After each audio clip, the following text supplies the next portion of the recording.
Maria Härjutinen ujusid täna 50 meetrit rinnul uus isiklik rekord 32.91. Kuidas ise rahule jääd? Ujumisega jäin suht rahule, et algus oli päris hea, aga lõpus hakkasin liiga palju tõmbeid tegema, aga isiklik on, selle üle ma olen. Teine start, kas oled rohkem rahul kui oma 100 meetri rinnul ujumisega?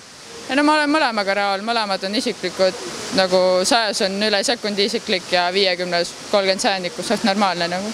Kuidas hommikul tehnikaga rahul jäid? No ma räägin, nagu esimest 50 oli super, mul oli nii hea tunne, aga lõpus ikka jõudu ei jaksanud ja rikkusin veits tehnikat ära. Kuidas üldises plaanis nende võistlustega rahule jäid? Ujusid 2 isiklikku rekordit siin? No 2 isiklikku rekordit, see tähendabki, et ma olen rahul, nii et suht rõõmus selle üle. Mis nüüd pärast Berliini kavas on? No ma tulen koju ja siis järgmisel päeval USA-sse ja siis uued trennid, uued treenerid ja ülikool. Mis on su järgmise aasta suurim eesmärk ujumises? No ikka MM-i normi täita. Palju edu! Aitäh!